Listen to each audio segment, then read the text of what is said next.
সবাইকে স্বাগত আমাদের আজকের এই নতুন বিশ্লেষণে। আজ আমরা সরাসরি এমন একটা আলোচনায় ঢুকে পড়ব যা হয়তো প্রচলিত অনেক চিন্তাভাবনাকেই নতুন করে নাড়িয়ে দেবে। আজ আমরা জেসিকা রাখি গোমেজ রচিত ধর্মে নয় কর্মে বিশ্বাসী শীর্ষক অত্যন্ত গভীর এবং ব্যক্তিগত একটি প্রবন্ধ নিয়ে কথা বলতে যাচ্ছি। এই প্রবন্ধটিতে মানবতাবাদ, ধর্ম এবং বাংলাদেশের মতো একটি সমাজে ধর্মহীনতার যে একদম রূঢ় বাস্তবতা তা ভীষণ স্পষ্টভাবে তুলে ধরা হয়েছে। এই বিশ্লেষণের মাধ্যমে আমরা লেখিকার সেই চিন্তাধারাগুলোকে সম্পূর্ণ নৈর্ব্যক্তিকভাবে তুলে ধরার চেষ্টা করব। তো চলুন শুরু করা যাক। আজকের এই পুরো বিশ্লেষণটা মূলত 4টা অংশে ভাগ করা। প্রথমে আমরা দেখব সৃষ্টিকর্তা আর ধর্মের কিছু মৌলিক প্রশ্ন, তারপর বিজ্ঞান আর মানবিকতার দিকটা, এরপর আসবে আমাদের সমাজের বাস্তবতা, ধর্মহীনতার সামাজিক দিক, আর সবশেষে ধর্মের চেয়ে কর্ম কেন বেশি গুরুত্বপূর্ণ সেই আলোচনা। তো চলুন শুরু করা যাক আমাদের প্রথম পর্ব দিয়ে সৃষ্টিকর্তা এবং ধর্মের প্রশ্ন। লেখিকা শুরুতেই কিন্তু কোনো কিছু অন্ধভাবে মেনে নেননি, বরং যৌক্তিকতার কষ্টিপাথরে যাচাই করে দারুণ কিছু প্রশ্ন তুলেছেন। প্রথমেই যে ব্যাপারটা আসে, অনেক ধর্মেই তো বলা হয় যে সৃষ্টিকর্তা মানুষকে একেবারে নিজের আদলেই তৈরি করেছেন, তাই না? জেসিকা গোমেজ ঠিক এই জায়গাটাতেই একটা দারুণ প্রশ্ন করেছেন। তিনি বলছেন, আচ্ছা তাই যদি হয় তাহলে মহাদেশ ভেদে মানুষের শারীরিক গঠনে এত আকাশ পাতাল তফাৎ কেন? একদিকে দুধের মতো ফর্সা মানুষ, অন্যদিকে কৃষ্ণাঙ্গ। তাহলে কি ঈশ্বরেরও আলাদা আলাদা রূপ আছে? ধর্মগ্রন্থের সৃষ্টির ধারণা আর সাথে মানুষের এই যে বাস্তব বৈচিত্র্য, এর একটা অদ্ভুত বৈপরীত্য নিয়েই তিনি মূলত তার কৌতূহলটা প্রকাশ করেছেন। এরপর লেখিকা চলে গেছেন দর্শনের খুব পুরনো একটা জায়গায়, যাকে বলা যায় প্রবলেম অফ ইভিল বা অমঙ্গলের সমস্যা।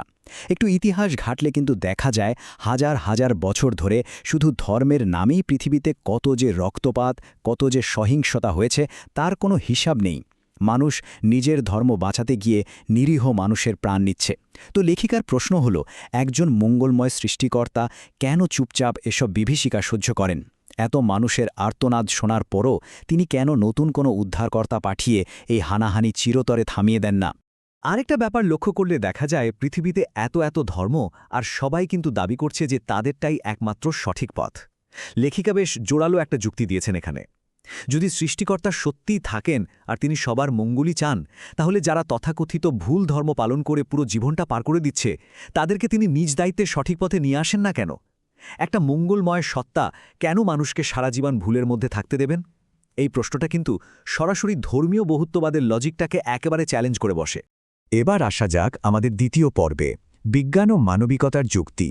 সৃষ্টিকর্তাকে নিয়ে এত সব প্রশ্নের পর লেখিকা এবার ধর্মীয় অসঙ্গতিগুলোর বিপরীতে বিজ্ঞান আর মানবিকতার যুক্তিগুলোকে দাঁড় করিয়েছেন। এই জায়গাটাতে দুটো একদম ভিন্ন দৃষ্টিভঙ্গির খুব সুন্দর একটা তুলনা টানা হয়েছে। একদিকে যদি আমরা ভাবি বৈজ্ঞানিক আর মানবতাবাদী চিন্তাধারার কথা, যেখানে পৃথিবীর সৃষ্টির পেছনে বিগ ব্যাং তত্ত্বের মতো সলিড বৈজ্ঞানিক প্রমাণ আছে, আর নৈতিকতাকে দেখা হয় স্রেফ মানুষের প্রতি মানুষের মানবিক শিষ্টাচার হিসেবে।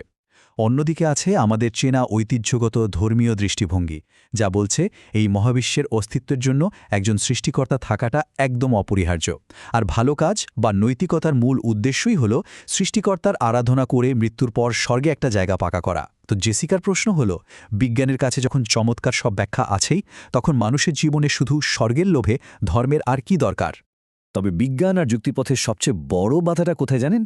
লেখিকার মতে সেটা হলো একদম ছোটবেলার মগজ ধুলাই। আসলে বাচ্চাদের তো ভালো মন্দের বোধ তৈরি হতে একটু সময় লাগে, তাই না? কিন্তু তার আগেই ভয়ভীতি দেখিয়ে তাদের ভেতরে ধর্মকে ঢুকিয়ে দেওয়া হয়। এর ফলে তাদের অবচেতন মনে এমন একটা গভীর মানসিক নির্ভরতা আর ভয় তৈরি হয় যে বড় হয়ে তারা আর সেই শিক্ষাকে প্রশ্ন করার সাহসই পায় না। মানে ধর্মটা এখানে যেন জন্ম থেকেই চাপিয়ে দেওয়া একটা বিষয়, যা স্বাধীন চিন্তার দরজাই চিরতরে বন্ধ করে দেয়। আমাদের আলোচনার তৃতীয় পর্ব, ধর্মহীনতার সামাজিক বাস্তবতা।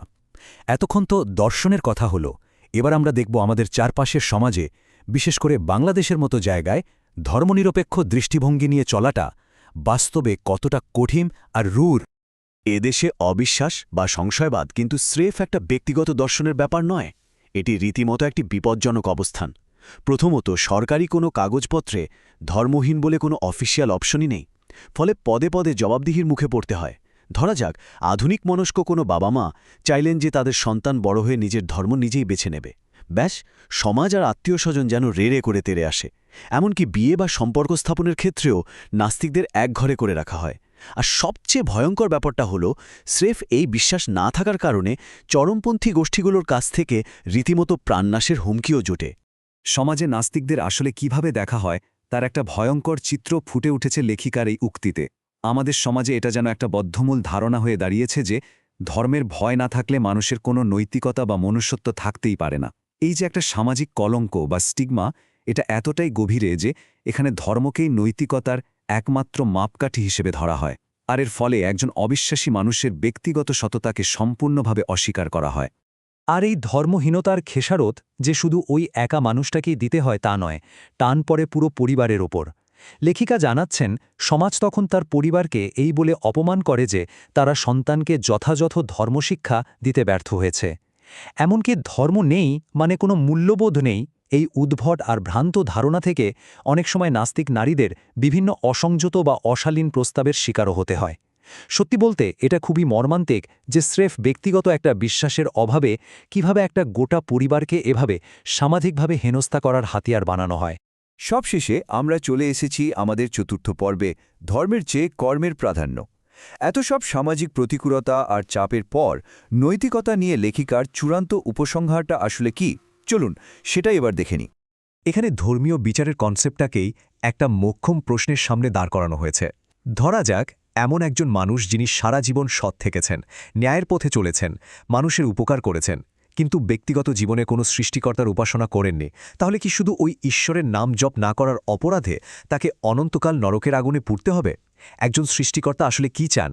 মানুষের ভালো কাজ আর সততা, নাকি মানুষ সারা জীবন শুধু তার গুণগানই করে যাক? এই প্রশ্নটা সত্যিই আমাদের নতুন করে ভাবতে বাধ্য করে। একটু গভীরভাবেই ভাবলেই বোঝা যায়, লেখিকার মতে প্রকৃত মানবিক কল্যাণ কখনো কোনো শর্তের ওপর নির্ভর করতে পারে না। শুধু স্বর্গের লোভে বা নরকের ঐশ্বরিক শাস্তির ভয়ে যে ভালো কাজটা করানো হয়, সেটা কি আসলেই নৈতিকতা, নাকি এক ধরনের ব্যবসায়িক লেনদেন?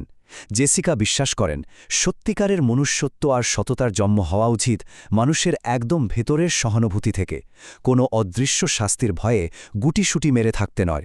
আর আমাদের সমাজে তো এই ধর্মীয় কপটতার ছবিটা বেশ চেনা।